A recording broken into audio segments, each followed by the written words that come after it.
Hey everyone, I just want to let you know this is an interview with a survivor of child trafficking. And she's sharing her personal story in her own words. This is not a conversation intended to re-traumatize her, as this is her story and her personal mission to raise awareness and bring hope to others. And now she actually works for us here through Innocent, where her voice is louder and she's doing even more to help protect the innocent. This conversation is graphic. It is sensitive. Please use your own viewer discretion. Welcome, everybody, to our first episode here at the Innocent Hour. I am Nate Lewis, your host. I'm also the founder and CEO of The Innocent, where we are dedicated to protect and preserve the innocence of children. Thank you for tuning in. Today, we have an incredible and inspiring guest, which I'm so excited to get to talk to and have her share a little bit of her story and a little bit of her life. And I love how this has all come together, which we'll talk about. But truly, our guest today is why we exist and why we do what we do. And a phenomenal representation of those individuals, and who's here to stand as a voice for those who may not have a voice, or stuck, or were stuck. And how do you get through difficult situations in your life? And I'm just so thankful and honored to have Brea here with us today. So thank you so much for coming, Brea. Yeah, totally. Awesome. Start with how this relationship started. It was an interesting event that we were at, and I hadn't heard your story, and I think it was your first time publicly telling your story. Yep. Is that right? Yeah. And everybody there was like, that was your first time? What? Like it was, I know it wasn't your first time, but it was your first time publicly. And I think everybody was blown away. Yeah. And I think for me, relating it to what's happening here in the United States, we're focused 100% here, and people think that this issue happens in some foreign country. And the reality is that's not really the truth, right? It's not. Totally. Yeah. I hope we can get into the truth today, because I know that is really what we're about. And I guess, where do we start? Well, that event is where the Innocent started, to be honest with you. I don't know if you remember when we were sitting there on the panel after everything, yeah. and Brian Lewis, who works for the Innocent now, which I can't wait to get into that story, was sitting next to me, and it was somebody in the crowd that said, what can we do right here in this town?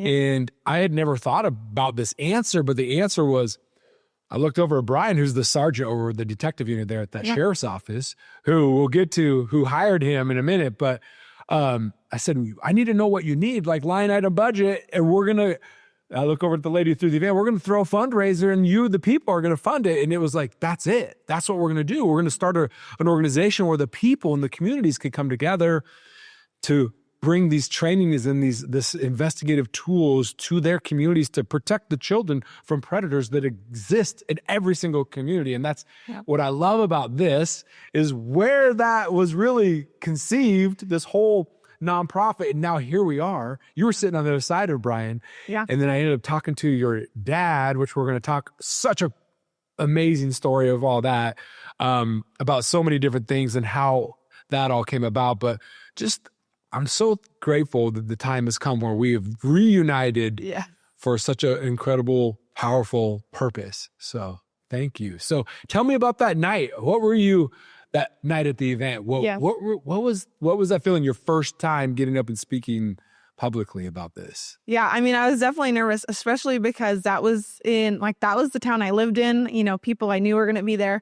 And it was kind of that first step of like making my story relatively public knowledge and that sort of thing. I remember there was another, guy speaking there, and he was like, oh, and he had been like, hey, like, you're the reason why I'm coming, like a survivor speaking. That's awesome.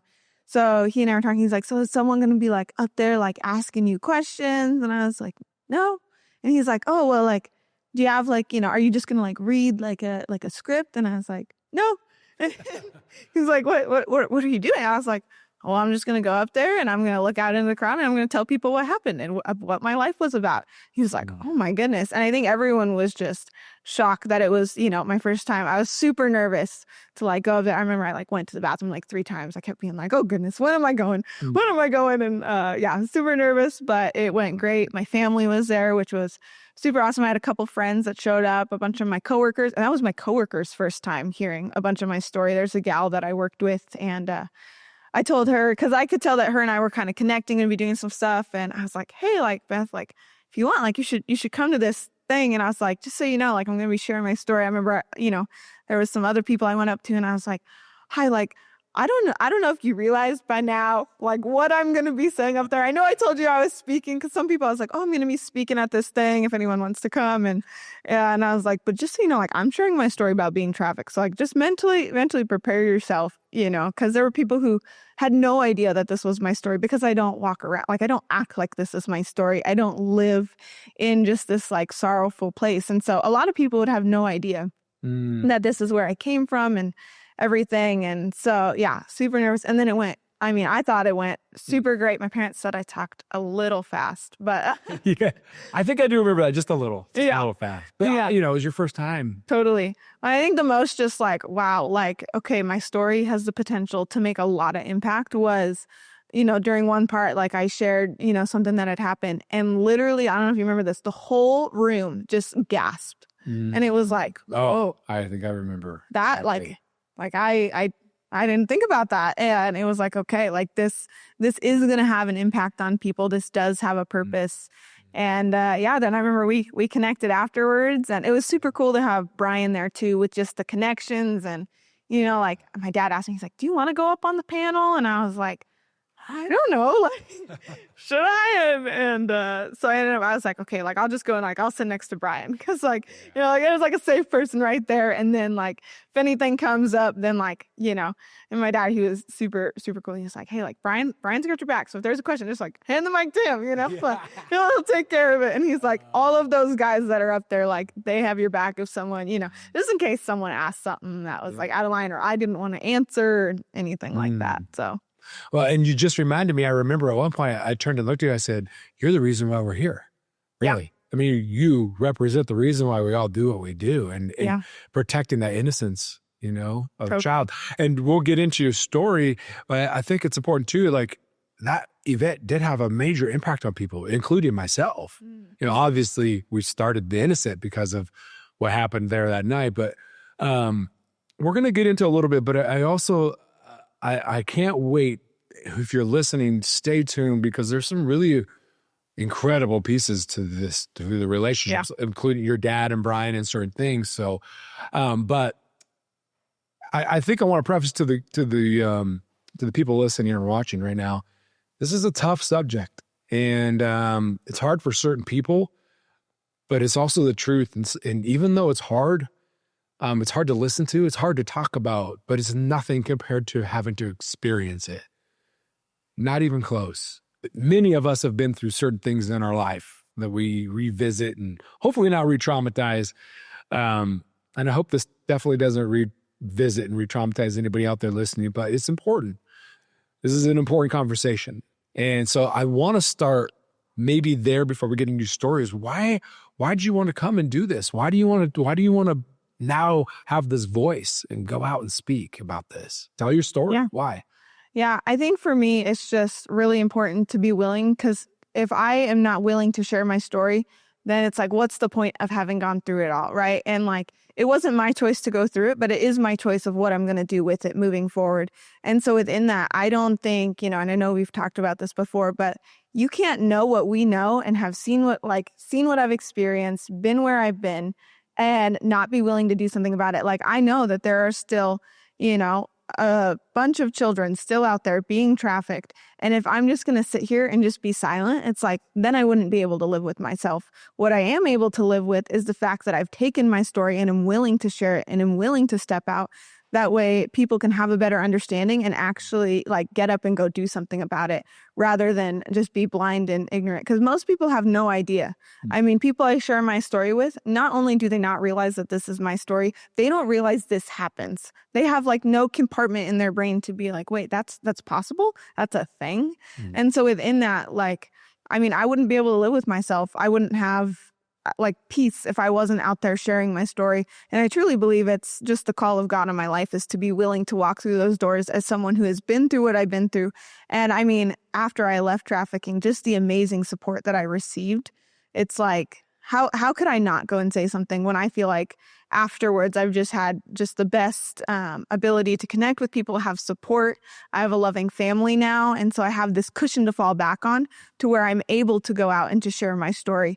And so I think it would be wrong if I wasn't willing to step out, even if it's uncomfortable sometimes. Oh, well, thank you for doing it. And wow, it's important. It's important. And I can't imagine what's going to come from the awareness of people and maybe the prevention from somebody watching, you know, that's falling into or in the beginning stages of grooming or being brought in or bribed or in certain things. And so thank you for taking the time and sharing your story. So with that, I think for our audience, because I know a little bit about this, but so let's start with how did it start with you? Like, where did it start and how old are you? Yeah.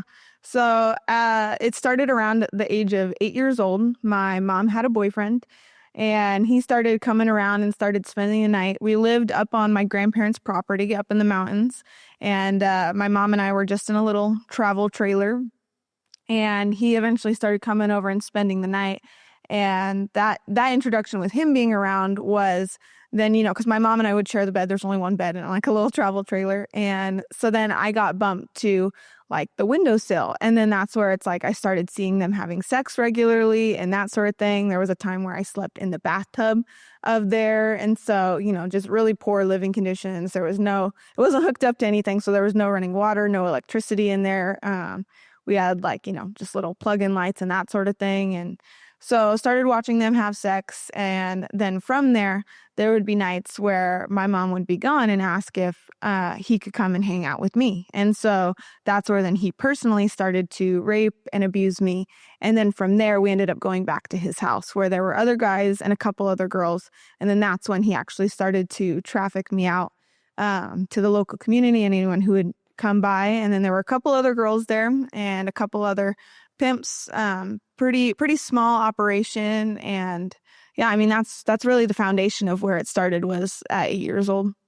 8 years old. I can't imagine thinking back to that 8-year-old girl and thinking about where were you at 7 and before that and the change that probably occurred during that moment. What do you think was the biggest change that occurred? And I know we have a lot more to talk about, but let's go back to that moment. What was it like? How was that? Yeah, I mean, it was also it was interesting and different too, because that wasn't my first like abuse experience. So I'd already been abused before that at younger ages by different guys. And I mean, my mom had really set a trend that like anybody could do anything they wanted to her or to me or to anybody. I'm sure that my mom has been in many situations she didn't want to find herself. I would not be surprised if she's experienced a lot of abuse herself.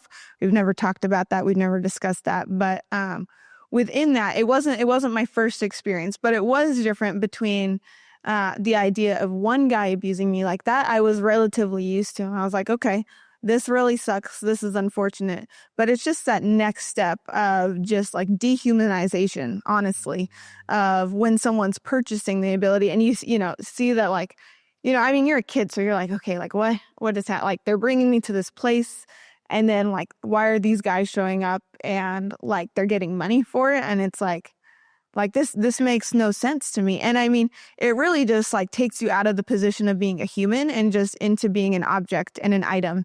And I mean, just with the grooming and the abuse. And I mean, there's so much that goes into that, especially when you're a child, that it's not only being raped and abused and sold, but it's also like the abuse and mental grooming from that experience. And I mean, being put in cages, being locked in a closet, not being fed, being beaten, any number of things to just instill fear in that you'll do what anyone tells you to do. And I mean, because of being abused from such a young age, I never had a concept of no, right? Like, no wasn't even an option that I had. It was, you do whatever you're told, and that is your job, as a woman and as a girl and that sort of thing. Like, you have no choice.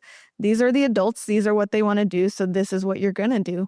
And so I think it totally just strips you away from any sense of personhood. And I think it also starts to, especially when you're going to be in it for an extended amount of time, it starts to just split who you are of, well, now, there's this part of me that goes and is trafficked and abused, but I'm not allowed to talk about it. I'm not allowed to do anything about it or to say anything. Like, it just is what it has to be.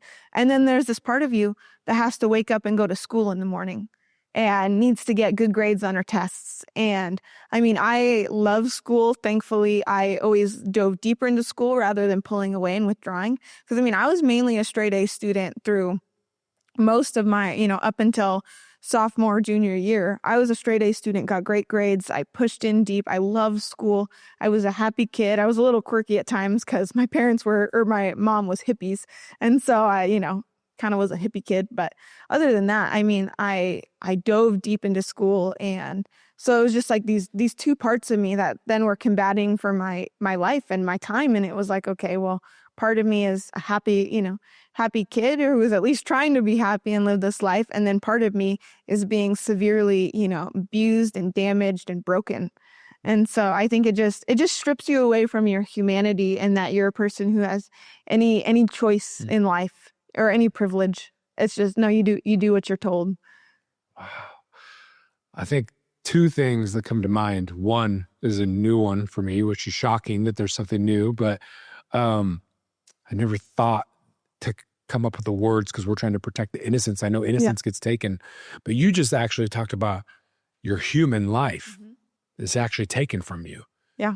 Like everything that you've known as a human is now not there. And that, wow, how do we protect that life? Yeah. Because it's really a life. It's not just innocence. It's the life that we're here hoping that we can prevent this stuff from happening, right? And then the second thing, which I'm very aware of, but I think most people probably aren't aware of, they probably were shocked when you said that you were going to school and that you were a straight A student. And I think a lot of people don't understand that this is there's probably kids going to school with their kids that potentially for sure being abused at home, but potentially being trafficked.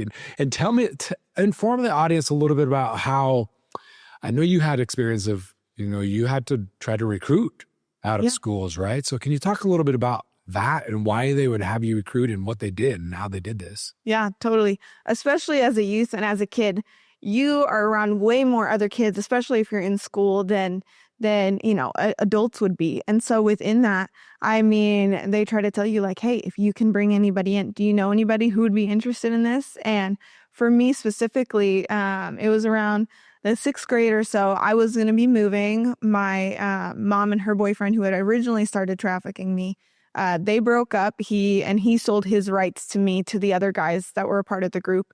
And so he took off and wasn't in the picture anymore. And my mom had got a new boyfriend, so we were going to be moving. And within that, I was like, oh, maybe this is, I didn't have a concept of leaving the life at that point because I was probably like 11 or 12. But I was like, maybe this is how things stop or slow down, or, if I'm moving, well, they're not going to move too, right?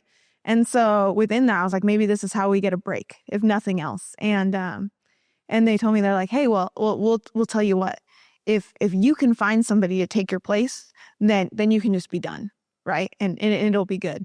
And so within that, it was like, okay, well, is there anybody I know? How, and at that point, that's like being an 11 or 12-year-old being like, hey, do you have anybody? And within that, so I was, rolling around town and that sort of thing. It was a very small town. So I would ride, my bike or my scooter literally everywhere and that sort of thing. And so there were sometimes events at the library that I would go to.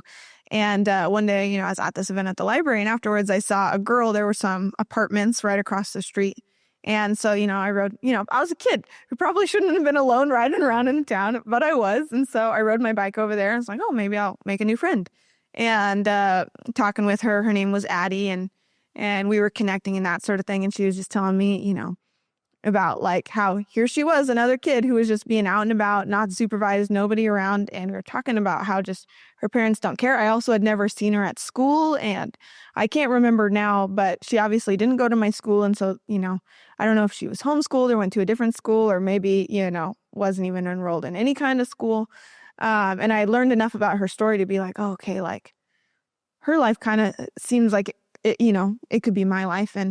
And so then, I went back and I told the guys, and I was like, hey, like, here's this other gal that I think could take my place if you guys are interested. And so then I never know what came of that, because we ended up moving, and lo and behold, I was still being trafficked. It wasn't the way out. But, and so from there, most likely she got taken into that fold, and who knows what happened? Maybe not. But based on just like from the little bit of her house I saw and parents, I wouldn't be surprised if she got entered into that life as well. And I know when I was older, there was like even more of that pressure of like, hey, if you know anybody, like you need to hook us up, whether that be like, seeing if you can get them to come over, if you can just give them like, one of our numbers, right? To where, if you could go and tell a girl like, hey, here's my friend's number. I think he's a really great guy. Like, if you should get to know him. And then within that, they can boyfriend them into it and start messaging back and forth with them. And, oh, like, hey, like, why don't we meet up sometime? Maybe they lie about their age, or maybe they don't lie about their age, but they're super kind, or they want to take you on a date, or they want to bring you flowers, or they say nice things, or any number of things that they could say to basically gain these young gals' trust. That way they would be willing to come and then get lured into trafficking, and either come full time and be completely removed from their life and not go to school and, all of that stuff, or to even be enrolled in school and to be trafficked. From what I know, I don't know that any of the other kids were enrolled in school, but there's also kind of this hush hush tone to everything, even while you're there and involved, of like, if you get heard talking about the wrong kinds of things with the other kids that are there, I mean, there will be consequences. So you have to be very intentional what questions you ask to the other kids, and, where and how you ask them. And for the most part, you just try to stay away from that conversation as much as you can, especially with, when you're older and talking with a younger kid, because, younger kids don't stay quiet as well. And I mean, it's terrible, but that's the reality. So. You talk about consequences, and I do want to talk about how each individual has a different like bribe. Like, hey, go recruit some people, and depending on what the girl's into, they'll have a specific bribe. But talk a little bit about the consequences. So what were some of the consequences? I've seen a wide range of consequences for girls, even who are trying to escape. But talk about like what would be some of these consequences. Yeah, I mean, it depended on the scenario and what you did. I mean, sometimes drugs would be a reward, and other times drugs would be a consequence. It depended on what that next step they were going towards were. But I mean, you could be beaten, thrown around, you could get put in a cage, you could have, food privileges removed, depending on where you were at. A lot of it too, the main ways that we saw it is then you get put with the more violent guys who are known for being violent. And so within that, you're more likely to, get tied up, or you're more likely to get thrown around and that sort of a thing. They're also in the more severe cases. I was with 3 different groups over my time. And with the last one, if you did something bad enough, depending on what it was, it wouldn't always go this far, but sometimes it would. Guys could actually pay for the ability to kill one of the gals that was in the life. And they had a shed that they would take you out to. And it was known if you go out to the shed, then you're probably not coming back. It was pretty rare for that to happen. And so within that, like, at one point there was a gal who tried to take off and run away. And it's like, okay, well, if you're going to be a flight risk, then we're going to get our money's worth out of you before you try to take off again. And so then a guy would pay, I'm not sure how much, for the ability to go into that shed and do absolutely anything that they wanted to do. There was lots of tools and instruments in there to be able to really do whatever it is and however they wanted to murder you. And so they were able to pay for that ability. So, I mean, consequences arrayed quite quite differently, or more time in front of the camera when cameras were involved and that sort of thing, because nobody enjoyed that. Not that you enjoy any part of it, but there's always just an extra level of dehumanization when something's being filmed or recorded. And within that, you can also gain certain privileges almost, or like inability to choose what you want to do and what you don't want to do within a limited perspective. And so the more you can just be obedient to whatever they're telling you to do, the less consequences you're going to get and the more privileges that you're going to gain. Wow. I imagine people are shocked by this conversation right now, that you had to live through these things, and they're still happening right now. They happen, and people don't believe these things, or potentially don't even believe your story. We're going to get into that in a second. But what would you tell people listening that don't believe this is real? Yeah. I mean, what purpose do I have in making it up? Yeah. It's like, I don't want I don't want any of that. And so it's like, all I'm here to do is to tell the truth, and it is up to you. You can take it or you can leave it. But, I'm not the only one with this story. And there's really no point to me saying this. Like, if anything, all I'm going to get thrown at me is negativity. I'm not going to gain anything from this. Like, okay, like now I might have a poor reputation, or, I mean, so many people have so many thoughts. And even when you're originally coming out with any kind of story, I mean, they pump these lies into you about how law enforcement are, going to come after you and all that kind of stuff. And so, like, I mean, to be willing to say this, like, there was a long time where I wouldn't have been willing to say anything because I believed the consequences were going to be too great, or that people were going to come after me if I made my story public, or any number of those things. And so, I mean, really, it's up to people whether or not they want to believe, but I would recommend getting your head out of the sand. So, oh, I can't wait to talk about your light, and don't let me forget to bring that up, because that's such a cool part of all this too. But staying on the topic of not believing you, and then talking about law enforcement, tell the people, and before we even get into this, I think that this is another component of why I love what we do. There's been a shift. We've changed directions. We have a significant ways to go with law enforcement, but the fact that it's changed directions, and they're doing things differently. They're using different language.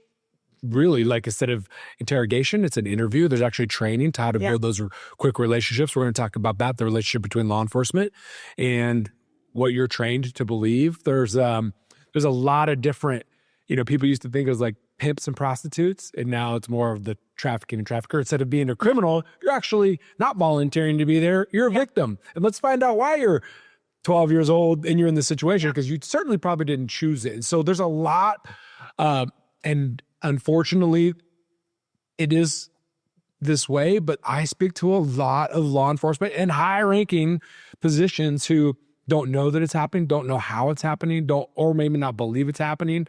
Who knows for what other reason? But there are a lot of great police officers out there too that they may not understand it because it's changing so fast with technology. We'll get into that. And so trying to educate law enforcement, there's a great story of a police chief who just didn't know because he didn't spend, they're in drugs, homicide, domestic violence, robberies, all kinds of stuff. And if they're not 100% focused that this is all you do, child sex crimes, you may not know all the little pieces to this. And so there was a police chief who was like, is it really happening here? And then you show them all this evidence, because we have a way to go undercover online and show how quickly and how many people will reach out to a very young child. And he was like, wow, I think we need a full-time guy.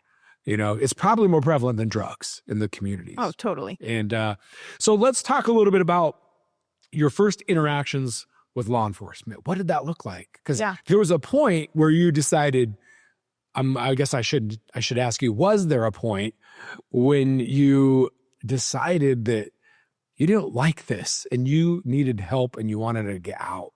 Yeah, totally.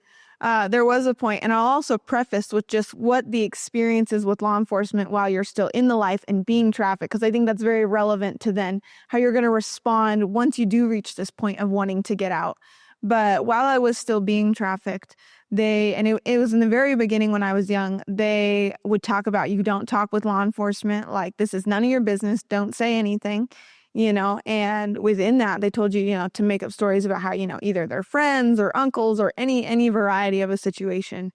And one day, they wanted to put, their money where their mouth was, or saying that law enforcement were on their side. And so, hey, like, don't go try to rat us out. Like, they already know they're involved. Any number of things would be told to us. And within that, they had a guy come in. Whether or not he was a real law enforcement officer, I have no idea. But I'll tell you, at 8 years old, he was pretty convincing.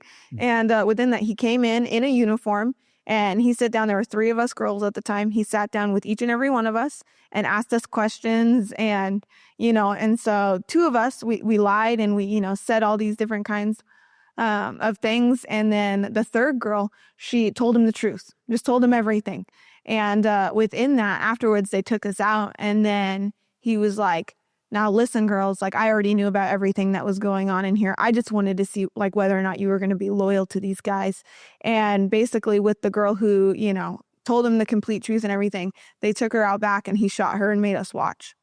Whoa. To prove the point that law enforcement was on their side, like, don't bother. And so, I mean, from that point on, it's like, and that shows you how important it is for the traffickers to have that perspective regarding law enforcement of, like, I mean, unfortunately, like, girls are worth a ton of money in that industry because they're a renewable resource. And within that, like, it was worth it to them to end one girl's life just to prove a point to 2 of us, right? I mean, and it sounds unfortunate, but just that value shows how important it is for them to have us believing that law enforcement are on their side or that we'd be in trouble or any variety of the situation. So that just gives a little bit of perspective as to, where you're coming from when you are finally willing to make those steps to leave, and then your interactions with law enforcement. Before we get into law enforcement, I can't go over this. Watching someone be murdered. I remember you telling the story about the fear of turning 18. Yeah. Yeah. Before we go into the law enforcement, which is such a cool story of what it turns out to be a cool story. Can you share that story about turning 18, why you had that fear? Yeah. So it was on the eve of my 18th birthday. I lived with a host family at the time, and I was telling them about how I was absolutely terrified to go to sleep because it had never crossed my mind that I would live to make it past the age of 18. I always assumed that I would die in trafficking and that would be it. And it's like, I never pondered the fact that I would actually end up getting there, because 18 not only signified, like adulthood, but within that, with parents who, mom allowed a lot of abuse, dad, kind of just turned a blind eye and wasn't super involved. 18 also marked freedom, right? In the sense of, like, I would be able to do whatever I wanted. I was no longer under this tyrannical reign of, these adults trying to control me being stuck in an abusive situation. And so I never thought about it. And I was talking with the host family I was living with, and I was terrified to go to sleep. I was like, if I go to sleep tonight, I will not wake up, because I'm not going to live to be 18. And to my surprise, I did wake up the next morning and I was still alive. But I mean, just like the murder and just the death and even drug overdose, suicide, like any number of things, like I never thought I'd make it. And it was terrifying. And so then I was shocked to the fact that I lived to be 18. And not only that, but right now I'm 23. And it's like every day it's like, are we sure I'm still alive? Like, I thought this life was going to be over for a while now, And so, I mean, it really puts every day into perspective when you genuinely were convinced you would be dead by now. It's like, well, maybe there is a point to the fact that I'm still here. Yeah. Well, there certainly is. Do you know how many days or nights that you've been free?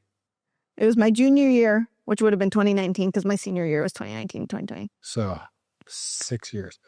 You left the life 6 years ago? Yeah, I left on March 28th of 2019. So it's been almost 6 years now. And how many of those, and I kind of know the answer, but I think it's important to share. How many of those nights have you slept? 11, with no nightmares or PTSD or waking up terrified. Yeah, I think I've gained one night since that event. It was 10. Yep. 15 months ago.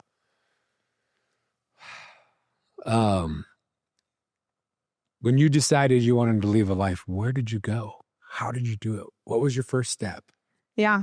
So to begin with, I didn't even know what trafficking was until the age of 16. I had no idea. And there was a friend that I had met through a horse camp, and her and I were talking, and she's one of 7 daughters. They have no sons, so just 7 daughters. And I was talking with her, and she was telling me about her family was going to be going to this court hearing to support. There was a gal who had left trafficking and was going to be testifying against her traffickers. And they were going to support. And I was like, well, what's trafficking? Like, what is that? I have no idea. And so she started telling me about it. And as she's talking, I'm sitting there like, oh, crap. Like, this girl's got my number and doesn't even know it. Like, that is what's been happening to me since I was 8 years old. And within that, I was like, okay, here we go. And what that conversation told me was 2 things. The biggest one was that there would be people who would be willing to help me. Because that was my biggest fear, is that I was never going to tell anybody because I thought maybe I would get in trouble. I didn't know what was going to happen. And I knew that I didn't want to talk to law enforcement because that idea terrified me. And so within that, I was like, well, if I tell people, they're going to make me try to talk to the cops. And I don't want to talk to the cops. So I was like, I don't know what my steps here, but I know that I can't do it alone. And so within that, my next step was, I was 17, I was pretty deep. And so the other thing is I knew that if I didn't get out before the age of 18, that I was going to die in trafficking and I was going to stay in the life and there would be no out, because the plan was for me to get shipped down to California and to be trafficked there with other adults, because the groups that I was in, they only dealt with kids. There were no adults in the group, so it was only minor child sex trafficking. And so I knew that once I was in the adult life, there would be no way out. And so within that, I knew that I had to get out before I turned 18, because once I was 18, I was going to be gone. And so then I started to be like, okay, well, if I'm going to do something, now's the time. I'm 16, I was almost 17 at the time. And so it was just like, okay, I gotta get this ball rolling. And I had been in the life for so long and been around for so long. And like I talked about with consequences and privileges, it's like I had gained as much privilege as I was privy to. So, I was enrolled in school, all that kind of stuff. Sometimes I would even drive myself to the house. Other times they would pick me up. And like, if I told them that there was something going on a night, I didn't necessarily have to go every single night. I could be like, oh, so, like I have this thing. It would be weird if I didn't show up. And I don't want you guys to get found out. So like, can I skip tonight? That way you guys stay good. And there was this bond and connection of, they very much felt like I was in. I took summers off of being trafficked because I was like, oh man, like there's this camp that like I'm being sent to this summer. And it's like I can't give them a reason why I can't go. And so I literally was able to leave for the summer. Best summer of my childhood. But so within that, I had just gained a lot of privileges. And so my first step, I was living with my grandpa at the time, was just to not be home and to come up with more reasons, right? Like, hey, like I can't be there. Like this came up tonight. And at that point, I could tell that they were starting to get a little bit like suspicious of, okay, like she's all of a sudden not being able to make it a lot or being gone a lot. And so then there was a point where I knew that I was going to have to pull the trigger and completely remove myself. And so before that, I was, not at my grandpa's, 3 to 5 nights a week. I would try to be gone and be somewhere else. That way I wouldn't end up going. And then, but the problem is my dad didn't know that I was being trafficked. My mom knew, but I was now under my dad's kind of authority, even though I was living with my grandpa. And so I couldn't just up and move, right? Like I didn't have the support of like my family in my life to help me get out of that. And so within that, I ended up just trying to like take off and go live with somebody and spend as many nights of the week there as I could. And during that process, I had been gone for a long time, kind of dropped communication. And there was one night where they caught me at my grandpa's house because my whole thing was, if I cannot be there, like then they're not going to know where I am. And so they caught me at my grandpa's house, and my car was there, so it was kind of obvious, but I was like, okay, like lights are off. Like I'm just going to like go up under the window and like they won't know. Right. And then I heard them from the outside say that we have Sophie, and if you don't come out right now, we're going to kill her. And they had another girl there with them, and it was a girl that I was pretty close with, which that's another part of the story. And so then, I went and I snuck out. My grandpa had no idea. I would just sneak out of the house. And so I snuck out and went with them. And, you know, it was that night. I mean, I got thrown down on the floor and got knocked unconscious. I don't know how long I was unconscious for. All I know is I had a super bad headache when I woke up, and I mean, I got thrown around and just abused, and it was a terrible night. And that was the night and so that was March 28th. And I knew that that night had to be my last, or like it would be game over. And that like potentially California wasn't going to be in the picture anymore. And that it was going to be like the next time I went, we were going to be going to the shed and it was going to be done. And so within that, I ended up deciding to move and file what's called a child in need of services, a CHINS petition. And I tried to move and leave. And then my biological dad called me in as a runaway. And so then that was the whole thing. And basically, I was like, hey, like, you need to let me go. Or like when I turn 18, like we're done. Like we will not have if you do not let me go and like live my life, like you're not supporting me, we will have no relationship anymore.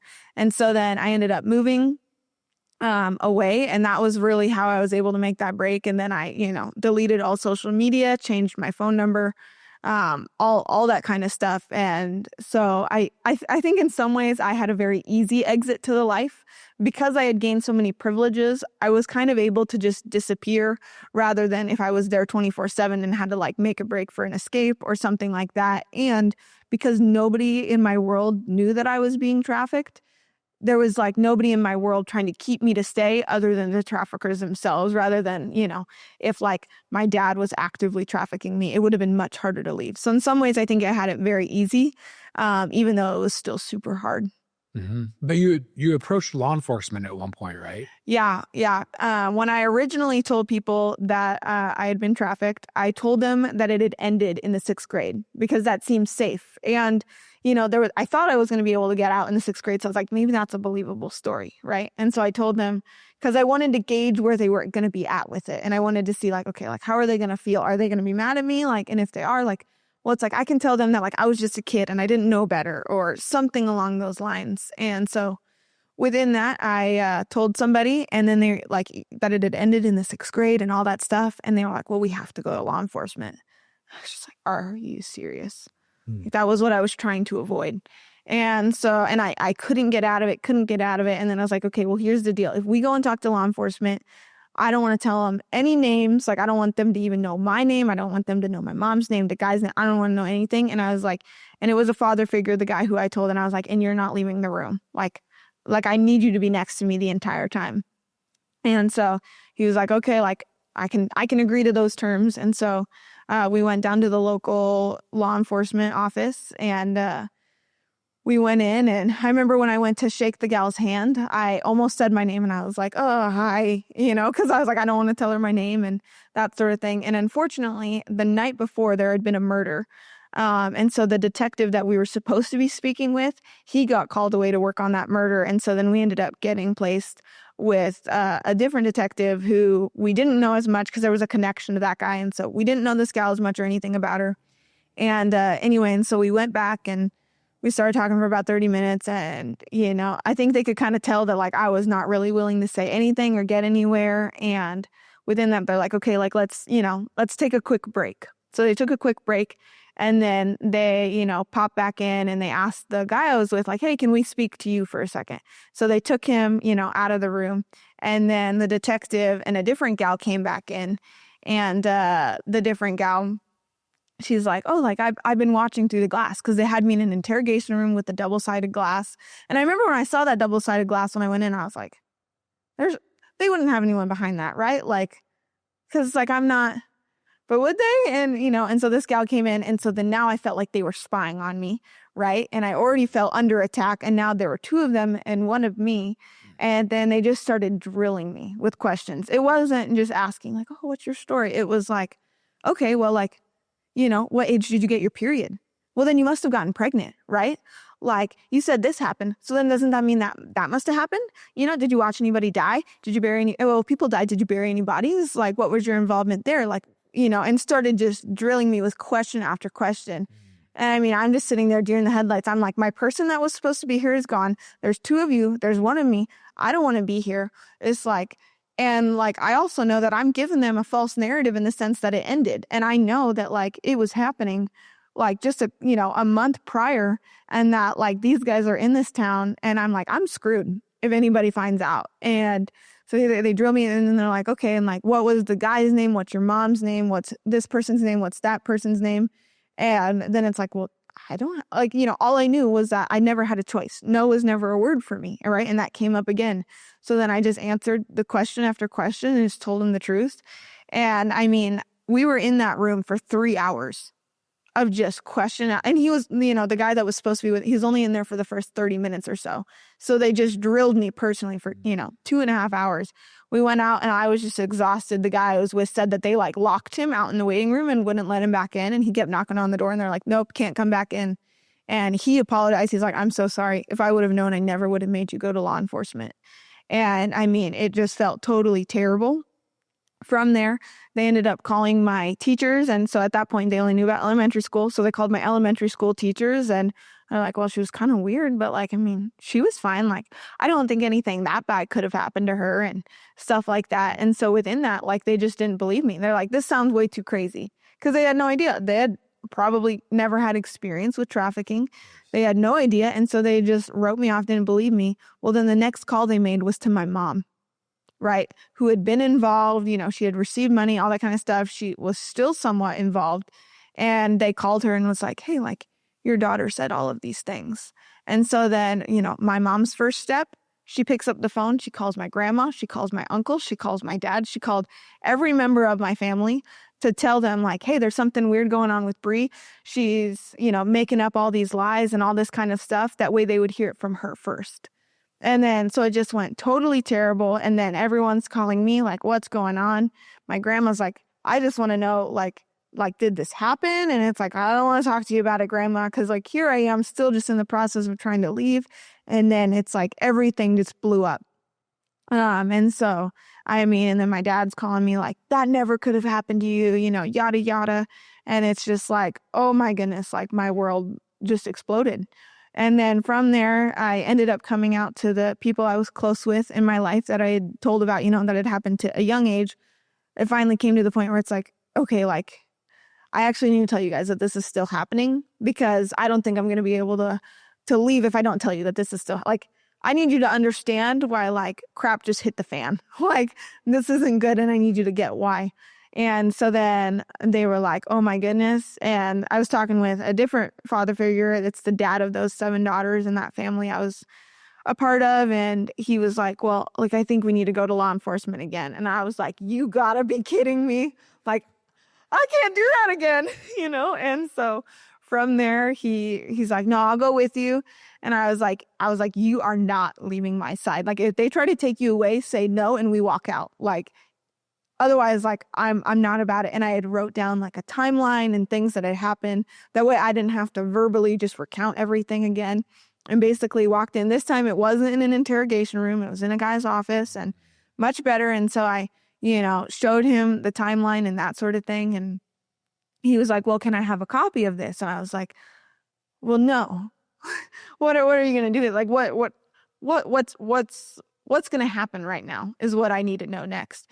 And he was like, well, I'll give you 2 options. And you could tell that he didn't believe me. He was like, 1, you can just drop it. We can leave it. And we'll just leave it at that. Nothing else will come of it. Option number 2 is that you give me this document. You're willing to come and talk to us whenever we need to be talked to you. You're willing to testify if it ever comes to that. You answer every question that we ask you, and you do absolutely everything that we say. Otherwise, we're not going to bother. And I was like, well, that doesn't sound like a very fun option, and I didn't want to be here anyway. So we'll take the drop it option. And so anyway, and I mean, the guy that I went with, he was shocked. He was like, the dad that was with me was like, how could it have gone that bad? Like, I don't, because their family was passionate about the anti-sex trafficking aware. And he's like, your story is believable. This all tracks. Like, why don't they, I don't get it. I don't get what the disconnect is here. And then, like, at that point, they were both, both of the, like, father figures that were in my life, they were like, okay, like, we can drop the law enforcement piece. And then after that, my grandma called me, because apparently then they had called my parents again. My grandma called me up one day like, Brea, they're coming to arrest you. They're coming to arrest you for false reporting. Like, they're on their way right now. And that was during the season where my dad had called me in as a runaway. And the next thing I know, I was at this house and then cop cars pull up. Right. And like, not only am I terrified of police, here I am alone. These cop cars show up and my grandma just told me that I'm going to be like arrested. And it's like, great. This is great. And so then it's like, okay, it's like, it's like going to face it head on with the truth. And so I I saw him pulled up and I was like, I'm not in the wrong here. I told you the truth. I didn't run away. I filed all the legal things correctly.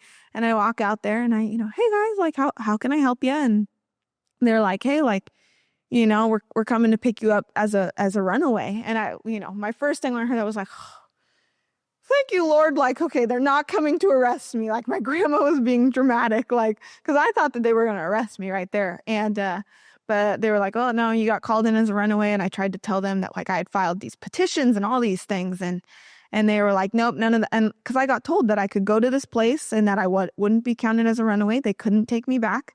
And apparently none of that was true. They handcuffed me, put me in the cop car, and they brought me back to my grandpa's house.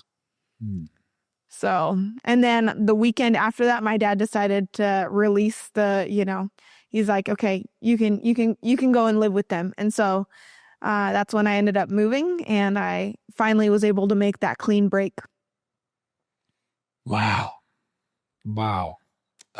This is why I have to, we'll talk, I'll talk about this on a different episode, but some of the cool things that, were changing inside of law enforcement, even the rooms. Yeah. And, you were talking about the two-way glasses. Terrible. Yeah. You're going to know that this isn't an interrogation. Yeah. We're actually going to build a relationship with you. We're going to trust you and we're going to get to the bottom of it. Right. Yeah. And so there's just a shift in mentality and focus. And so I'll talk about that on another episode, but I want to talk about while you were in, you told me, because I've asked, like, how do you radiate so much joy? Where do you find the light that people that are around you can feel? And so I asked you about that. Like, maybe there's someone right now listening who has been through something or is in some situation, even if it's just a married situation, struggling, going through tough stuff. Can you share a little bit about, I think it was 2 years before you were actually even out, like where did that peace come from and that joy and that hope, actually hope? Yeah. It's only from the Lord. That is the only place that you can find any sort of peace. So I met the Lord at the age of 13. I was at a camp and I kind of joke because it was kind of an accident. I accidentally ran up and did the altar call and then I was like, oh shoot, I did not mean to just sign up as a Christian. This is terrible. Because I was not about it. And I was like, I just prayed that prayer. Did I just sign up to be a Christian? This ain't good. And anyway, so then the church camp, they always want to get their stats and that sort of thing. And so at the end of the week, they're like, hey, did anyone have any first time commitments? And I was like, what does that mean? And they're like, oh, well, that thing, on Monday night, didn't you go up and and pray that prayer? And I was like, yeah. And they're like, well, that means you gave your life to the Lord for the first time. And I was like, uh-oh. And then they're like, hey, and they invited all, I was going into the 8th grade and they're like, they invited all the 8th grade students to come and be a part of the leaders of the youth group. And anyway, so within that, I started going to that. I was like, I'll give the Lord a 30-day free trial. Well, you know how those always go. You always forget to cancel and get locked into a subscription. So here we are. And a year later, I rededicated my life to the Lord, more officially made an actual knowledgeable decision, knowing entirely what I was doing at the age of 14, and then just continued onward and upward from there. But how in the world are you in this situation and you can accept the Lord at 14? Yeah, he just comes into your life and you just sense his presence. You're around the people. You see the joy and just the love and the peace that they hold. And for a long time, even within that, as I started diving in, there was just this huge struggle still of I believe all these things, yes, and I believe in God and I trust that God is good. but why are these bad things happening? Right. And I would ask people, I'm like, why would God allow these things to happen? And people kept telling me, oh, free will, right? Like, well, God allows free will, into people's lives so they can, do these bad things just like you're able to make bad choices like they can too. And I was like, well, that sucks. I don't like that answer. Like that gives me no peace. Okay, great. So people can keep going on doing whatever they want. And then it was many years later, I was in a Bible program called Vector. I was the class of 22 graduating. And so I was a part of this program. And within that, it was finally the time where somebody was willing to tell me that, no, it wasn't like free will. It's like God is in control of absolutely everything that happens. And he was in charge of everything that happened in your life. He saw it. He was there. He was with you. You weren't alone. But like he was in control and oversaw that. And like he allowed that to happen. And once I heard that, it was when it clicked. Because the fact that he allowed it to happen, that tracked with me. Because it also meant that he's still in control of everything that's going to happen. And it means that if he had a plan and a purpose for that, and to allow it to happen, then he's going to do something with it, right? And the other thing is that God loves us more than we can even love ourselves, right? And so within that, if God is willing to watch his daughter go through each and every one of those moments and to be there alongside of her, holding her hand, then I better believe that he's going to do something with it, right? And that it has a purpose. And within that, like if God is willing to experience that because he knows that there's a plan and a purpose to bring him glory through it, then it's like, I'm all in. And that was the moment where it finally clicked and where I finally had peace of like, okay, like I can trust that God is in control. He was then, but the better thing is he is now. And so that's the only reason why I'm able to walk around with joy and to not let just the burdens overwhelm me. Because the reality is without Christ, there isn't healing. Like there will be no restoration. I mean, so many survivors will never get to a place where they are willing to share their story with even one person in their whole story and be able to say all of those details and everything that ever happened. Like they'll never get there. Right. And so that's part of why, too, I feel so burdened to share my story is because I have experienced the love and the grace and forgiveness of Christ. So it's like, absolutely, I want to go out there and I want people to be aware of my story and what's happened, but also just to testify to Christ and what he has done and what he is able to do. Because the other thing is that if he can forgive and heal and redeem me, then he can do anybody. He can heal anybody in any situation, in any circumstance. Wow. It's amazing. Yeah. Thank you for sharing that. So let's get to the point where somebody actually believed you. Yeah. Tell me about that story. Yeah. This is where it starts to get. This is where it gets wild. Yeah. Which I didn't even know. I've known of you guys and worked very closely with Brian. And it wasn't until a couple weeks ago because he never shared that. Yeah. So anyway, I want you to share that, how that happened, how that occurred. Yeah. And explain who Brian is and all that stuff too. But go ahead, let's hear it. Totally. So first of all, I was living on the west side through everything we've talked about so far. I ended up moving to the east side of Washington State, and I'm in the Wenatchee area.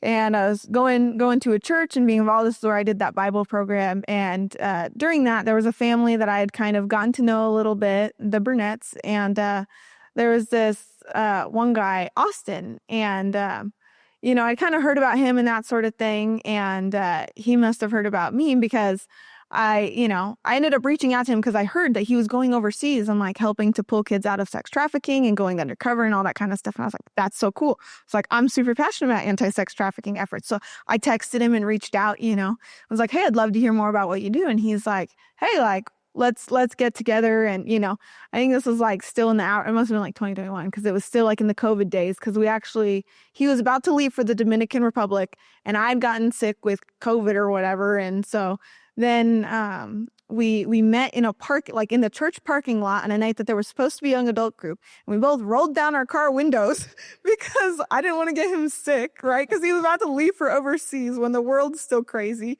So we're both sitting in our cars with the windows down.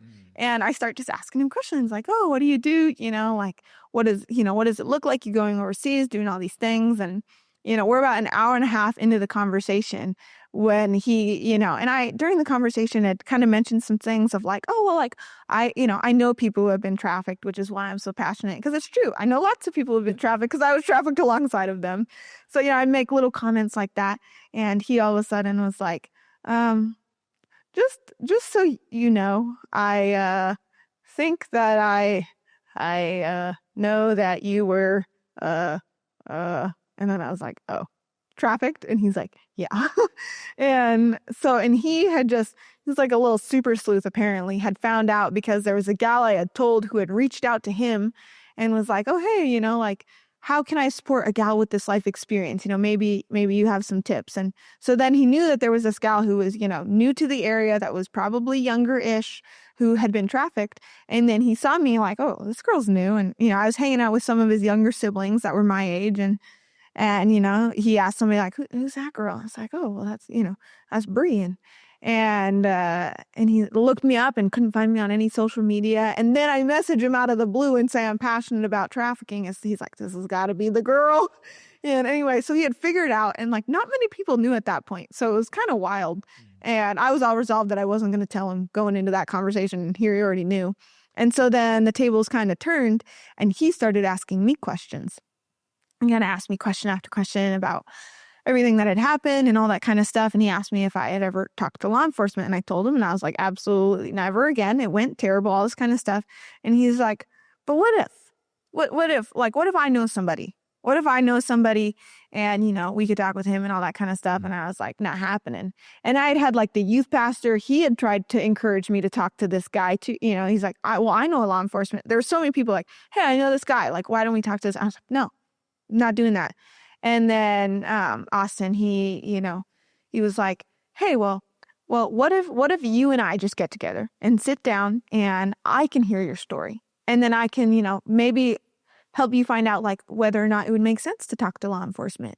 And so I was like, okay, and it's like, I'm willing to do that. And he seemed like a nice guy. So I was like, okay, you're not law enforcement, so you're not scary. I'm willing to do that. So he got back and we started sitting down and chatting. And after a little bit, he was like, okay, tell you what, let's write down your story. And then there's this guy, his name's Brian Lewis. And he's like, what if we just sit down, talk with him, like he won't do anything with it. Like we'll just sit down, you can meet him, and then he can give you some options. You willing to do that? And we can meet here at the church. He goes here. And I was like, I don't want to, but, and he kept being like, hey, like, cause he knew that, my heart is for these gals who are still being trafficked. He's like, you could help those gals get out. Like, you say you want to be involved. You say you want to go into the anti-sex trafficking ministry, but like, you're not willing to like, try to help those girls that you were with. And I was like, you're very accurate. Like, dang it. And anyway, and so I was like, okay. So he and I, got together a bunch of times, sat down, wrote out like a comprehensive like timeline of my story, all the details of things that had happened to give to this Brian Lewis guy. And anyway, and so then the day finally came where it's like, okay, we're going to meet at the church. And so we met in an upstairs room, and, Austin had sent my story to him. So he had already seen it before he came. And so we go and we sit down and we meet. And I remember thinking at the time he had like a cast on his leg. He had like messed up his knee or had some surgery or something. And when I saw him like walk in with that, I was like, phew. I was like, if nothing else, I can outrun the guy right now. Like, he can outrun me when he's got this cast on. And he wasn't in a uniform. And we met at the church where I was comfortable in the classes that I had like done the Bible school in and all that kind of stuff. And I was like, okay, I can handle this. And so sat down and, we talked about a couple things. And then he's like, well, first of all, like, I believe you. And I was like, whoa. Did you say what I thought you just said? Like, he's like, yeah, no, I believe you. And he's like, and I think that we could look into things a little further if you're willing. We'll go at your pace, nothing more than what you're comfortable with. He's like, I have someone who I worked closely with in the FBI. She's great. And, we can get together. I'll sit there with you. Austin can come and we can share your story with her and kind of put the ball in her court on what she wants to do. But he's like, I think it's worth another step if you're willing. And I was just like, oh, dang it. I can't say no. You're like, you weren't terrible. You believe me. Cause I was like, well, if I know anything about law enforcement at this point, like it's going to go terrible. They're going to write me off and then I don't have to do anything. So, but I was like, here's a guy who actually like believes me. And like, I remember before that, there is another Brian Burnett. So this was Austin's dad, and he had connected with me beforehand, and he was the local sheriff of Chelan County at the time. And he was the one who hired Brian Lewis and brought him on.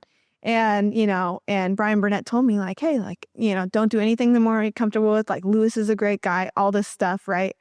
And so then within that, Lewis, Austin and we met with a gal from the FBI, connected with her and sat down and, and we met. It was so comical to me. We met. So here, the first experience was in an interrogation room. And then just like the difference, right? We met in the kids wing of the church. So here we all were in these like little itty bitty kid chairs, and like for like an FBI agent to like, also, I don't know, because in your mind, like they're esteemed, they're FBI. So like for her to like lower herself of just like, here we are, it's like just a bunch of kids sitting in some chairs, like no pressure, and so it just went super well. And she's like, if you want, like, I'd love to like sit down and hear your story and like take some notes and that sort of thing. And, from there, I agreed to meet with her. And so then I met with her a couple times one-on-one. And I remember I was super nervous because it's like, okay, like we actually went to like the local, police, first was the sheriff's office. And then we went to, the police's office. And I was like, oh man. But, they were just like regular rooms. They weren't interrogation rooms, no double-sided glass. And we just sat down and she's like, I am recording it, but if any point, like we need to stop, just let me know. Super kind, super considerate and willing to just hear things out. And basically came to the point where it's like, hey, like right now, there's not enough for us to be able to do anything about it. But by you sharing your story, if anyone else comes forward with the same story, like then we'll, have twice as much and we'll be able to go forward. So it's not worth nothing that we're not able to pursue or do anything right now. Like, thank you for sharing. Like, we believe you, even though like we're not going to we're not going to take anything further right now. And I was just like, wow. Okay.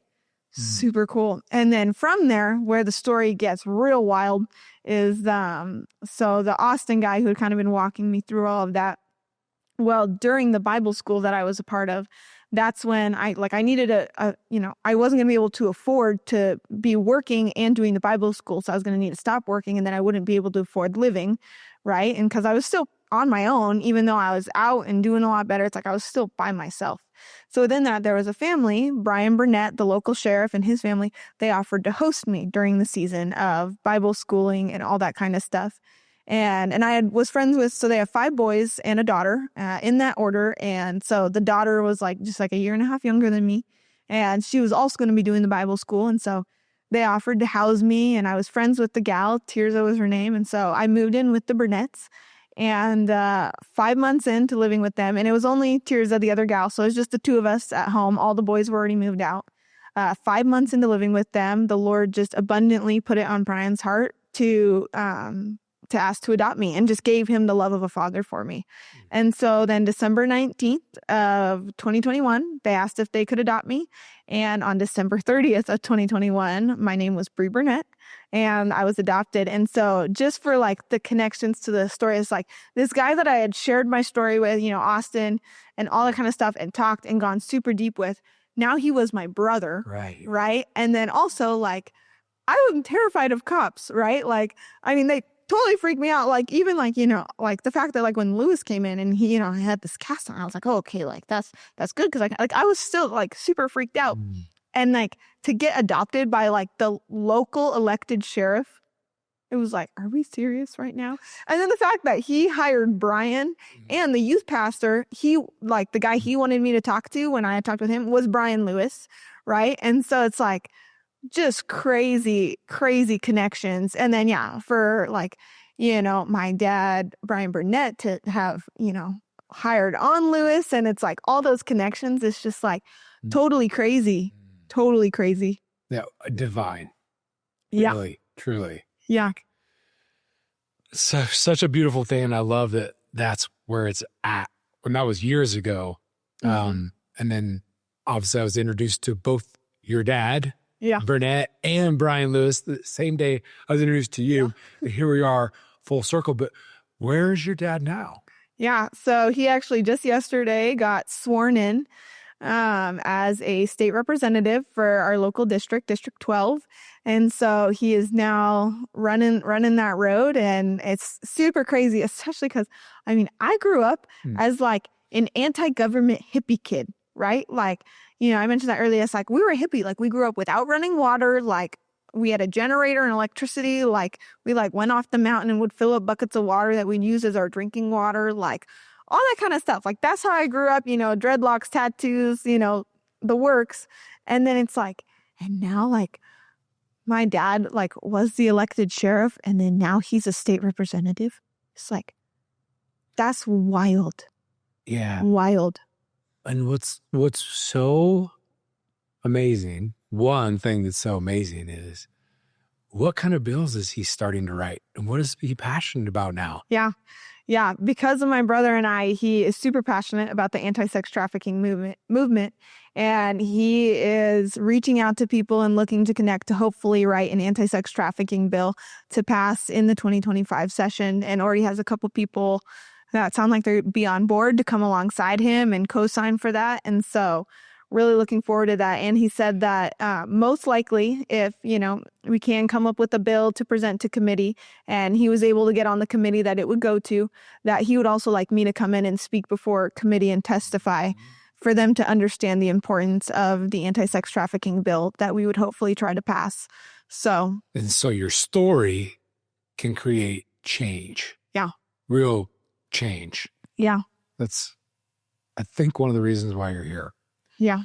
And hopefully through people listening through your story, maybe it's created change in them. That's my hope. Because I know when you and I spoke, one of the things was, why do we want to do this? And it was really because it's important to both of us to educate the people, right? Because there's so many people who don't believe it. People that I'm even close to, you know, that even question, why are you putting so much time and energy to this organization? Is it really happening? Is it really that bad? Is it really happening in America? You know, like, come on, are these stats? People commenting on social media, like, quit lying to people.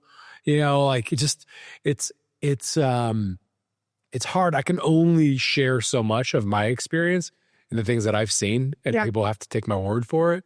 But to sit here and listen, and not only to listen to you, but to listen to professionally trained law enforcement officers who know how to identify this and talk, who understand it, not cops who don't understand it, cops that understand it. And I think that that's what's so important. Why I love what we do is because we get to educate the police. And I hope there's a lot of law enforcement watching this episode right now. And the next time that they run into a situation like this, they may change the way they approach it. You know? Totally.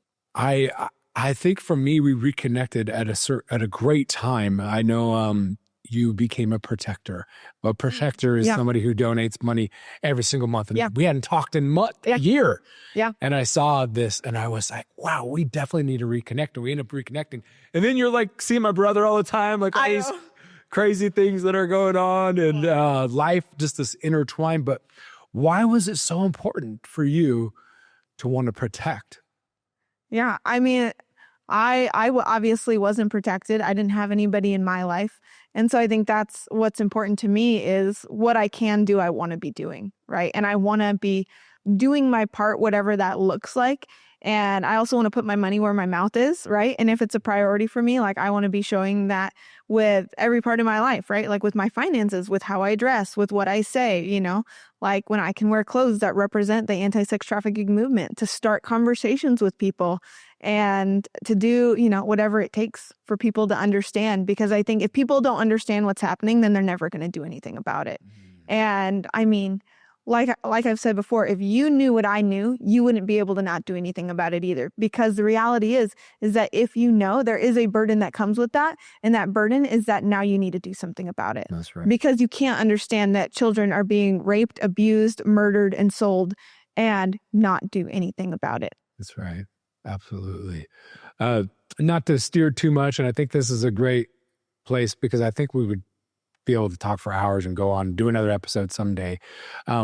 but a lot of people aren't understanding the technology side of the world these days. And I know that technology changes so fast, and, even in 6 years or 10 or 15, how did technology play a part in your situation? Did it? Yeah. Because I know it was probably still kind of new back then. There probably wasn't even Facebook. I don't know. Maybe. There was Facebook 6 years ago. Well, it wasn't no, but you started in 8. Oh, yeah. Right. So I don't know. Kids are getting social media now. The average age is 12. Yeah. So, at 12, there might have been Facebook, I guess, maybe when you were 12, I guess. But how did that play a part? Was it part of your life? Yeah. So I would say that when I was younger, it wasn't as much of an aspect of everything. I mean, they would film things. I don't know what they would do with that and that sort of thing. So it's kind of more of a mystery to me up until more of the high school age, when I kind of knew more because I had more of those privileges. And so I understood more of what was happening, still not everything, but more of what was happening on the underside of the equation. So, I mean, there was definitely an aspect of like people paying in live streaming and requests and that sort of thing. That was super common, or even them recording and then uploading. I mean, that was for sure an aspect of it. I also know that just communicating with Johns and buyers, online, and those communications of like, hey, here's where to meet and all that kind of stuff. Or here's where we're at tonight. I also know that there was a season where they would post QR codes around town. And so that was, I think, one of the ways that they would, and I don't know what they would say around them, but I know that they had QR codes where people could go up and scan it. And then it would take them to something that would lead to being able to contact them, or to a site or whatnot, to be able to take that next step and to advertise and that sort of thing. So, I mean, there's that side, and there's a side of reaching out and connecting and bringing people in, grooming online via messaging and that sort of a thing. I think there's this idea that people have that this doesn't happen in their town. And you mentioned earlier a small town, because most people think, oh, it's some big town where it probably happens more often, but they think, oh, it's my town, it's a small town, it doesn't happen here, which we've proved again and again in small towns how prominent this actually is, the buyers trying to find children. So I would love to hear, one, how does this happen? And actually, maybe you, from your perspective, people are like, well, what does trafficking look like? What do the buyers look like? What does that look like? And where is this happening? And so maybe talk a little bit about where small towns, you don't have to give specific names, but locations of where these type of things happen. What do these guys look like? Was it always men? Yeah, totally. So, I mean, definitely small towns, that sort of thing. It's not always men. Women did come through. It wasn't super common, but it did happen every once in a while. And I mean, yeah, like the school that I was at, there was one little elementary school with 20 kids. That's the kind of small town we're talking about. And then the clients, the customers that are coming in to buy, I mean, they really range. There is no specific, if you look for this type of guy, he's probably, buying kids. It's that's not how it works. I mean, you have young guys in their 20s, you have old guys in their 70s, 80s that you don't even know how they're still alive yet, old enough to be coming and doing this stuff. I mean, most of the guys who come in, they have wedding rings on. I mean, they're most likely married. I mean, you have all different kinds of demographics of guys showing up in suits. You have guys who, farmers, callous hands, that sort of thing. So there really is no demographic, which I think is the hard part for people to understand, is that it really can be anybody. And I mean, you can also be trafficked out of different locations. In my example, there was, a house that they could come to. There was often a lineup. You choose your gal. You go back to whichever room. You could also be trafficked out of a hotel where guys just come to you to your room. There's also gas stations where it's more of a quick run-by service, or even to where a client can pay for a girl to get dropped off at his house for the night and to spend the night to have even more time. So, I mean, there's really no end to the possibilities of where or how or who the trafficking can take place. What, for the general public, what do they need to be looking for to identify? If you could, I know you're trying to stay, away from law enforcement, certain things, but if somebody were to approach you, or if you were to approach somebody, what can people be looking for? What's going to give it away, something suspicious? And I know a lot of times people are like, oh, I think it looks this way, but I don't know, and I'm not going to get involved. What would you say to those people too? Yeah, I would say to follow your gut and to follow through, especially if it's more of a customer, client, John, that sort of thing. If it's ever like you think someone's a trafficker or a pimp or that sort of thing, I would say maybe contact some outside help. Don't approach on your own. That sounds pretty risky because obviously the stakes are very high for them.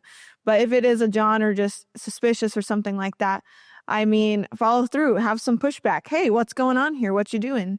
And I mean, the unfortunate reality is that the Johns are interested in kids, right? These pedophiles and that sort of thing. And whether that be in a positive sense or a negative sense, that's why oftentimes there are teachers who, are involved in child sex abuse and that sort of thing. And so anyone who's taking a special interest in kids or looking to single kids out on their own and that sort of thing, they're also someone that's a potential to go out and buy kids. If they're not willing to take that risk in their personal life, so to speak, they're going to be more likely to go and outsource that via, reaching out to a buddy like, hey, do you know anybody anywhere, that sort of thing, or looking up online. I mean, there's so many things online with emails and spams and being able to follow through and reach out, or even like live streams of porn and that sort of thing. I was like, oh, where's that at? You're like, is that in my town? Can I find that in my town? So, yeah. Yeah. And, that's a interesting point you bring up, because a lot of people ask me, like, how do they even find this? Like, how's the teacher know? Yeah. And I always go back to like the drug thing. Like, my mom's never done drugs. She wouldn't know how to find drugs. But if you do drugs, pretty much anywhere in America, you know where to find them and how to find them. Yeah. It's the same thing. And so when people start to take that step from a digital addiction of porn or whatever to like, physical, they start looking into it. And then they might actually get into like level 1, where certain people are talking about things where there's like a forum or whatever, and they're talking about it. They got invited into like some group on Instagram, which just happened right before this interview. So then what's crazy is they learn everything from the people inside there. Oh, well, have you been to so-and-so? And then they go, no, I've never heard of it. Oh, well, if you like this, you better go check this out. And they're like, okay. Then they make that jump. And then they're inside there like, oh my gosh. And then they just start asking and certain things like, oh, well, I can hook you up. What are you into? Come over here. And and then it's just like this network of people just instantly just dumps and floods them with all these sites and places to go, which to me, and we work in the technology side of this, it blows my mind that the United States government will allow access to these websites that are pay for sex sites. There's nothing that they're trying to hide. They're not even like illegal or anything to just pay for sex on these sites. And you're going, what in the world has our country come to? Or anyone, even my child, could type the wrong thing if they knew what they were looking for and land on a .com that's not like special coded or hidden in the dark web and be advertised children. Yeah. Like catalogs. Yeah. Like it blows my mind, that we aren't doing much about it. I do think there's change coming. I think that by you talking about this and us talking about this more, and society getting more educated, eventually the people are going to demand change and demand something happens. And so hopefully we can start changing the direction. My hope is that instead of defunding the police, they'll actually fund the police in these child crimes and get them the training and the technology and the resources they need to be actively fighting this war for innocence. Yeah. There's so much focus on the war against drugs, but we need to start fighting the war for innocence right here in our own country. And I'm hoping that we can see some change here very soon. To someone who has gotten out of this life and is trying to go on about their life, maybe trying to date and trying to move on and have a relationship or just have a normal life, what kind of encouragement, advice, inspiration do you share that would like to be your golden nugget to share with someone? Yeah. I mean, I think definitely press into the people you're around and like seek help, seek resources and that sort of thing. And then I know, for me too, especially while I was in the life, one of the things was in between clients and John's coming in and that sort of thing. Like I would sit and I would look out my window and I would, see lights of houses, that sort of thing, depending on where I was at. It's like, is there anyone looking back who cares about me?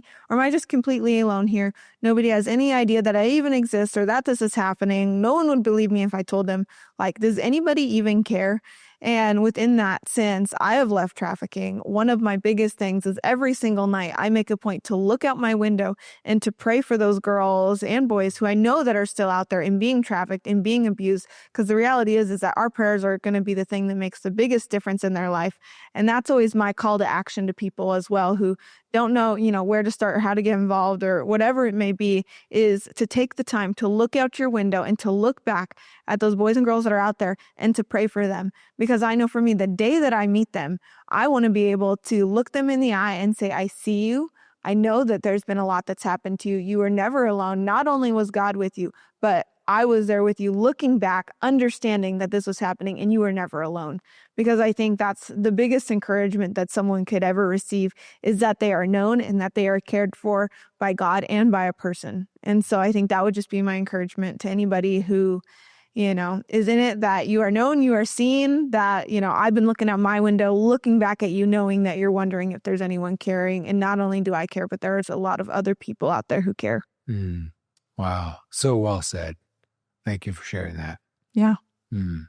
One thing that I quickly noticed about you when we first met, and every time I talk to you, every time I see you, is this incredible light. And we talked about it on the phone too. And I said, man, even the stuff that we deal with is pretty dark. And sometimes it's like, you can just be pissed off all the time, and like hate people, and carry around hate and anger.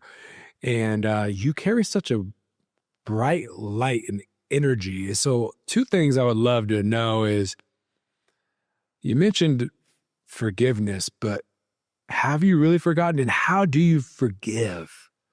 How do you forgive? And where does that light come from? Yeah, I think it really just comes from having received forgiveness from Christ allows you to be able to extend that forgiveness. And also, not forgiving someone is like drinking poison and expecting the other person to die, right? Like they could care less what is going on with my life now. Now that I've gotten away, there's nothing they can do about it. It's like, they don't care about me. That used to be something, I thought about for a long time, is like, well, I used to ask people, like, do you think they're still going to come after me? Like, do you think like I should be afraid that they're going to show up? And after a couple of years, they were like, Brea, you got to stop asking that question. It's like, the reality is that they never cared about you. They only cared about what you had to offer. And you're too far away now that they're not even having a second thought about you. Right. And so within that, it's understanding that like, there is nothing that could ever change the situation that could make it feel better. There isn't, right? And so within that, like, I think the only option you have is to forgive and to choose that, because otherwise you're just going to live with this burden on your shoulders that you're not going to be able to walk with, right? Unless the Lord lifts that off and you forgive them and find that peace. You're just going to walk around with this weight and this burden that you'd never be able to do anything with. I think that's why so many survivors, they walk around and you can tell that they just carry this weight and they can't see out of their circumstances. They can't see out of their emotions or their struggles or the extreme PTSD that they experience, the disassociation, the nightmares, any of that kind of stuff, because they don't seek to forgive. That's the biggest thing that just releases that weight and pressure off of you. And so I think just seeking that from the Lord, and if you don't know how to do it on your own, asking Him to help you with it and to be able to experience that freedom. Because the reality is, as long as you're in unforgiveness and struggling with that, you're not going to experience freedom. You're still going to be under their control. And so I think being willing to forgive them and to let them go is the thing that gives you back your humanity and makes you free, is because you are no longer a burden to what they think or what they care about. You've forgiven them, you let it go, and you let it be in the past to be able to move forward in the light and in the confidence of Christ. Wow. That so well said, and so easy, probably to, not easy, but easier to say than do. Totally. And so how does someone forgive? How do they do it? I think it's a day-by-day process. I know for a very long time, the hardest person to forgive in all of that, it wasn't the traffickers, it wasn't the buyers, it wasn't anyone who had done anything bad to me necessarily. It was my mom, the one who allowed it to happen and who should have been the protector and that sort of thing. And there were many years where that was the one. It's like, I just don't know that I'm there yet. I just don't know. And even some days now, it's like, have I really forgiven her? And what I kind of say is like, I will say that I forgive her until I do, and just continue walking in that. And just, I mean, I think it's literally just an act of, here you go, Lord, take it. Like, here you go. And when it comes back and you're just like, I don't understand why. It's like, nope, just hand it back up to the Lord, and just keep saying, Lord, help me to forgive. And I'm going to choose to believe that I forgive until I actually do. It's unfortunately kind of a fake it till you make it. It's like, I'm going to live and walk in forgiveness until that is what I experience on a day-to-day basis. Wow. Profound. So profound. So good. Thank you so much for sharing that. Yeah. If you could ask for a certain sentencing or consequences for those people who abused you, is there anything that comes to mind? I know you could never give your life back. You can never give back the things that they've done. You can never unexperience, which, as you mentioned, God allowed things to happen so you could be here, so you could help your dad write laws. But if there were something in your mind, I know people ask me all the time about sentencing and harsher crimes and all these things. I just feel curious from you. What do you think? Yeah. I'll preface this too, just from like my heart and my perspective. I mean, I feel like I've forgiven everybody. Of my own accord, if I knew for a fact that it would never happen to anybody else ever again, I would be like, okay, just leave it, just drop it. Like, we're good, no harm, no foul, even though there was a lot of harm and a lot of foul, but it's like, hey, let's leave it. But the fact that I know that it is still happening, there has to be some change. What that is exactly, I don't know. But I mean, the reality is that as long as these guys are out there, they're going to continue to traffic and they're going to continue to buy unless there's something that gets in their way that forces them to stop. Once you've crossed that bridge, it's very hard to come back. And so within that, I mean, getting the traffickers off the streets and putting them away where they can't come back out and traffic children, or having the buyers have a consequence that people are going to know about it, right? Because most of these guys who are going and buying these children or women, they're married, they have kids, they have a family, they have a life that nobody knows about, right? And so within that, if you make it to where they have to pay a fine, that it's going to be pretty obvious, you can't make, $10,000 just disappear without anybody knowing for your average middle class guy. It's like, that would be noticeable. The wife would ask, where did $10,000 go? Right? Yeah. Or 30 days in jail that you'd have to explain to your employer why you're in jail. Or, any variety of that situation where people are going to know that you committed this crime. And I think really it's just bringing it into the light. It's like, okay, like if you're going to do that, it's going to be known. And for people to have to force for that to be exposed to their family and to their groups that they're in, because the reality is it's like if a wife knew that their husband was going and buying children, I feel like they would be having a very different conversation rather than, how was your day at work? Right. And I think that to be very clear, you're talking about the buyer, you're not talking about the trafficker, right? You're talking about the guy that's going and paying for these things, and which is the demand. Yeah. Right. So how do we cut that demand off? Well, one, we believe you got to make risk. There's got to be some risk for these guys. If no one's looking for you, I mean, is there any risk there? No. And so that's why it's so important. And I love that obviously your dad having the background as the sheriff and law enforcement background, and then hiring on one of the best guys on my team that works in contracts with us.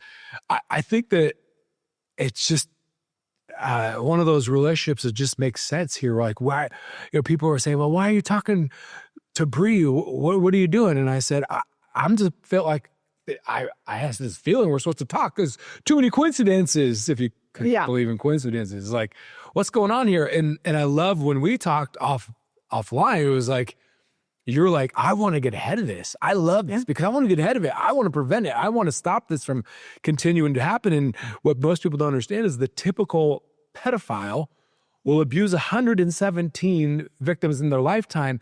And people are like, there's no way, that can't be real. And I'm like, well, it's the National Sex Offender Registry that's putting that stat out. But not that you need to answer the question or get real specific, but I'm sure there was men who potentially abused you multiple times, more than once. Right? Yeah, I mean, there were regulars that came in all the time. And just like, if you think of the numbers, I mean, it was frequently up to 10 guys a night for just me, not including all the other girls and kids that were there, right? And so if you look at it that way, it's like, okay, let's say there's 10 of us.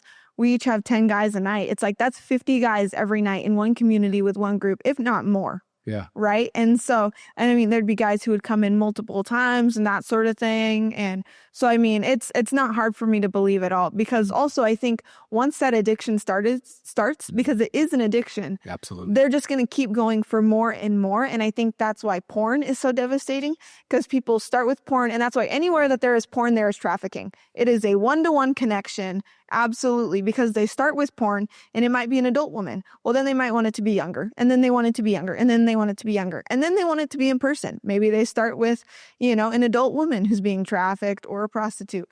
Well, they step through that door. Well, then they want it younger. Well, then they want it younger. Right. And that's how they end up, in our rooms with us at the ages of 8 years old, is because they're addicted and they don't know how to stop and they can't get enough. And that's how it's going to drive them to the desire, not only just to rape young girls and children, but to murder them in brutal and devastating ways. And it's like, what's the next step from there? I mean, it's just not going to stop unless something is done. You're absolutely right. And that's why we're here. We're committed to do something about it. And I'm hoping through your story as well, but law enforcement's out there listening. Yeah. And that they say, hey, maybe we should look into this. Maybe it's happening here. What can we do? And they can reach out to us, theinnocent.org, under law enforcement, and they could submit on the form there to get more information so that we can come out because of the generosity of the people, and we can provide free training and free equipment to actually do something about it. And so to all the great law enforcement officers, men and women out there, please take this opportunity, because we as the communities rely on you with the authority to go out and do something about it. We as the people can do something about it. And we can talk, we can have events like we had where we met. But law enforcement, we have to take this serious. We have to make children a priority. And we have to, even if we don't know or don't believe, spark curiosity inside of yourself to ask the question, is it happening here? And if I don't know, consult with somebody who does. We have many officers, active duty officers, that are willing to take your call, answer your emails, to educate law enforcement and to help you get what you need to go out there and really make change, make impact in your communities, make them safer for children, and to protect that innocence and preserve a child's innocence for as long as we can. It's our responsibility to take care of those most vulnerable members of our society. That's our children. And if we don't make the children our priority, we're heading down a dark road. So please, as a society and as law enforcement, can we come together and can we make our communities safer and prioritize our children? Thank you, Brea, for being here today and taking this time. I'm excited to see where this goes. I know we're going to do more things together. I thank you for your vulnerability and your honesty and sharing the truth, and for taking a stance to help protect and get in front of so many things and educate the people. And then I have a feeling you're going to be making impact with your dad when it comes to legislature and making change throughout the nation. And we're here to support you however we can. You are truly the reason why we exist. We want to protect people like you and help you however we can. And we are connected in many ways. I know you're on an amazing path, and I hope you continue to share your story, inspire others. There's almost 46 million people living in the United States right now who were sexually abused as a child. Yeah. Some of them haven't healed. Some of them are in different places in their healing. And I hope they find this. I hope they hear your story. If somebody wants to reach out to you, how do they contact you? Do you have a website? How do we get in touch with you? Yep, I have a website. It's www.scarletcompass.org, or you can email me directly at Brea@scarletcompass.org, and Brea is BREA. Awesome. So what's next for you? What's going on? Just keeping aware of opportunities. I work at a women's clinic, so I'm actively helping out there. I'm looking at going on a missions trip to Mexico in a couple months, so we'll see about that. And then just, as people invite me out on podcasts and speaking opportunities, I know that there's potentially an event coming up I might speak at. And so just kind of seeing what doors the Lord opens and continuing to walk through those. Well, thank you so much for being here. We appreciate you. We look forward to seeing you again very soon. And thank you guys all for tuning in. Until next time, that's us. the innocent, and thank you to Brea.